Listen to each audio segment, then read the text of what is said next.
Well, hey guys, Pat here from Rain Country. God is good all the time. And the other day, I opened up this box here to kind of inspect everything behind here, and everything looked really good.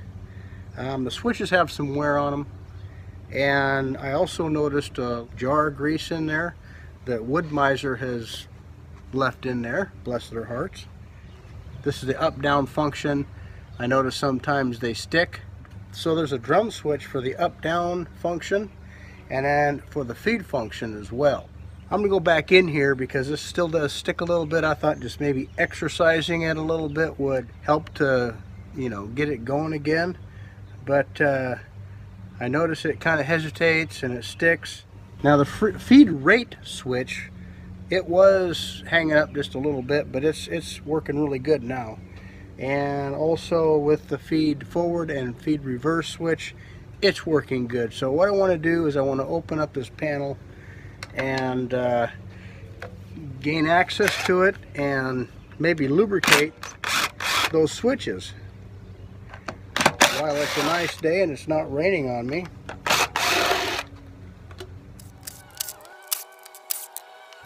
Now it would be apropos to say that one should disconnect the battery whenever he does this, but I'm being very careful, and so I'm not going to disconnect the battery. I do notice there's a little bit of moisture in here. What was in here the other day, and notice this little pigtail.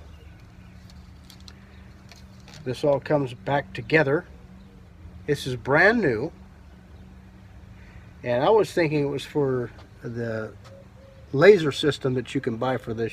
That's the only other option that this mill doesn't have is there's a laser you can get that actually tells you where the blade is going to intercept the cut. But he said that doesn't go to that. That it's actually an extra switch that would work with the feed rate control. I do know that these the wire colors are consistent with the variable speed rate, so indeed it would work perfectly for that application. So that was kind of a nice thing to find. So I'm going to let this, I did pressure wash the mill yesterday, so I think it would be a good idea actually even to take this off. And I noticed a little bit of condensation on the inside of this box, so I'm going to go ahead and remove all of the screws and let this dry out in here a little bit. So I also noticed there's a little bit of condensation in here on the screen for the Accuset, so I want to take this off of here and let this dry out.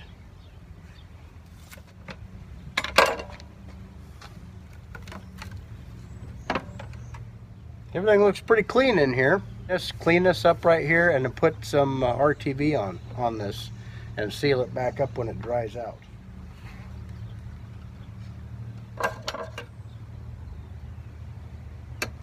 Okay, well here's that little tube, little cup of grease that I found in here.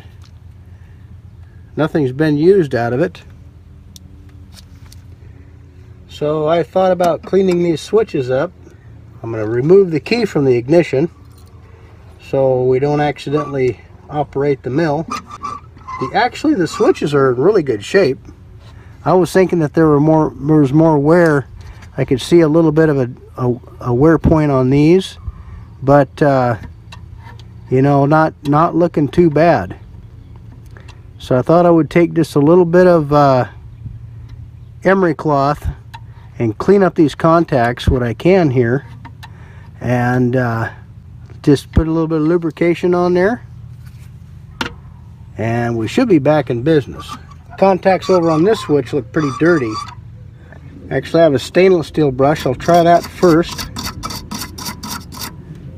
That seems to be working really well.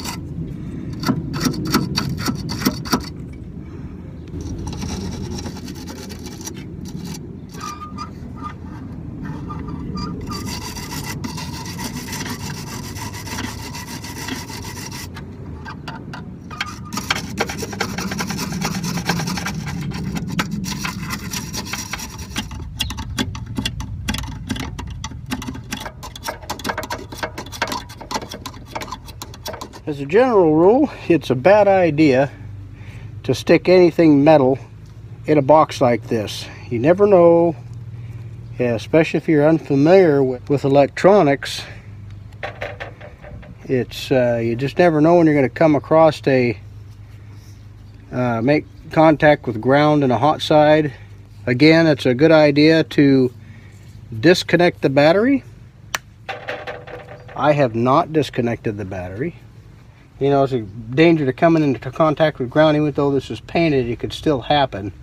But I'm going to put a little tape on here, and that'll insulate those contacts, so I can get in there and stretch those down a little bit and scrape those off with my knife, which is also a metal object. But I'm being very careful. I'm not coming into contact with any other surfaces. The key is in the off position, but just because the key is in the off position doesn't mean that there's not 12 volts of electricity in there. There has to be 12 volts that actually come to the intake side of the switch, the ignition switch.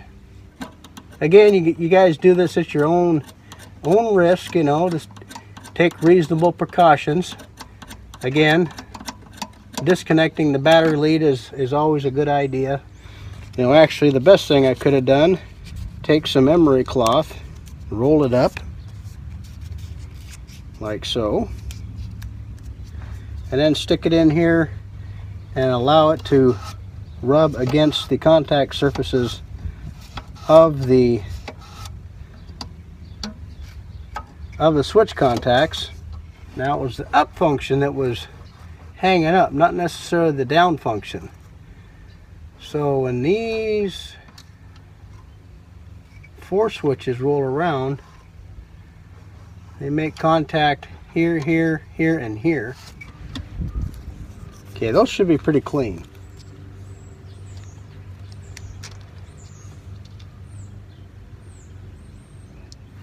I'll just put a little grease on that.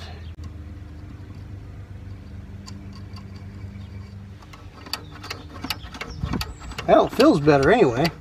Now we'll go to this side. This side isn't hanging up or sticking, but while I'm in here, I might as well clean this up as well.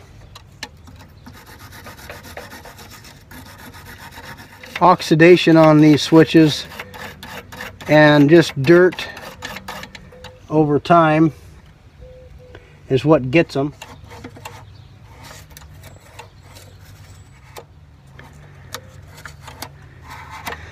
Now, the emery cloth idea is working a lot better than my scraping idea, and is a lot safer.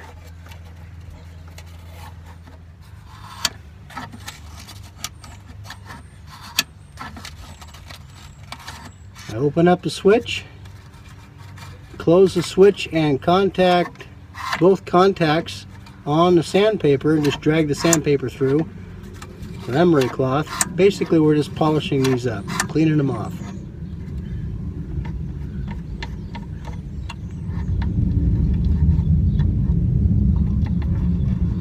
That grease is just a way to lubricate and to cut down on oxidation.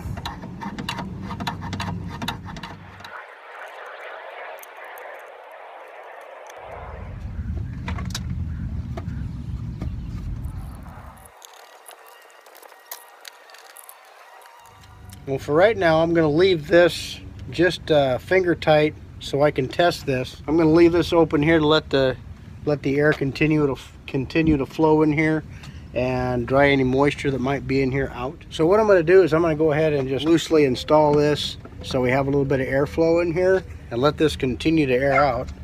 So it's really nice having that little bit of grease right there. It's going to last a lifetime.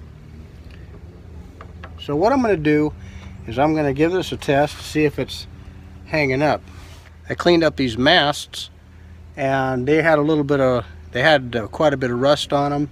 I sanded these down with emery cloth and put a real light coat of Dextron 3 transmission oil on there.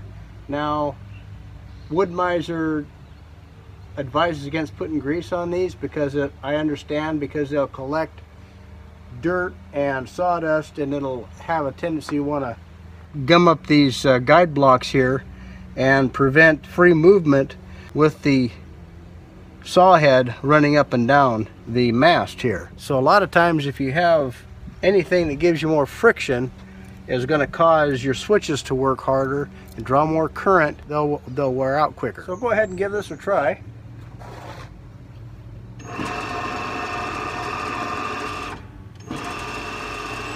Now it's not hesitating anymore, and it feels better. You can tell these are getting dirty and getting a lot of wear in them because they'll kind of feel a little bit grindy, so kind of sandy in there.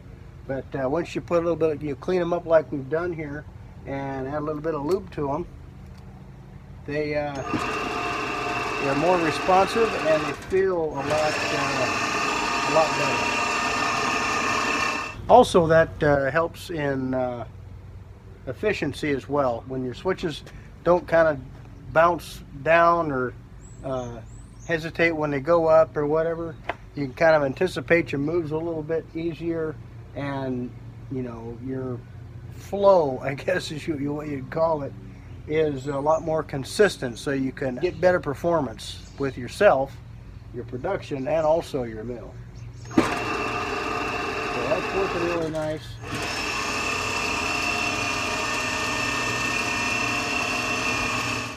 Okay, I'll leave this opened up. Here in a little while we're going to cut some cherry. Behind this thing is probably a thing that folks probably forget over time until they start having problems with their switches. But it's a good idea to look in here every now and then and see what you have as far as wear, and clean those switches up and lubricate them. So I found some moisture in here that could have been for me pressure washing it. If you do pressure wash it, it's probably a good idea to take these panels off and, you know, let it dry out. If you've got a good stretch of good weather, we always have to plan around our weather around here, so I would like to eventually put this under a little building of sorts, a little lean-to of some kind. But right now I just have a canvas tarp that I put over top of it. That seems to work pretty good, keeping it dried and weathered in a little bit. Cover this up. They make covers for these, but they're insanely expensive.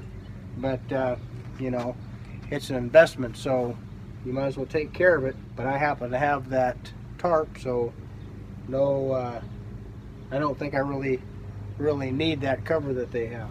That actually looks like it's drying out well. We got just a little bit of a breeze going here. We got the direct sunlight, so it don't take long for this stuff to dry. I got that little impact wrench. I don't like to tighten up these bolts or screws. With an impact wrench, you have a tendency to strip them out, so I like to hand tighten these once I get them down. Hand tighten stuff like this. I've never had this panel off before, so it's the first time for me. Well, okay, I'm going to get this put on here and saw up some cherry. Thanks for stopping by. Hope it helps somebody out. Thanks for watching. Take care, and God bless.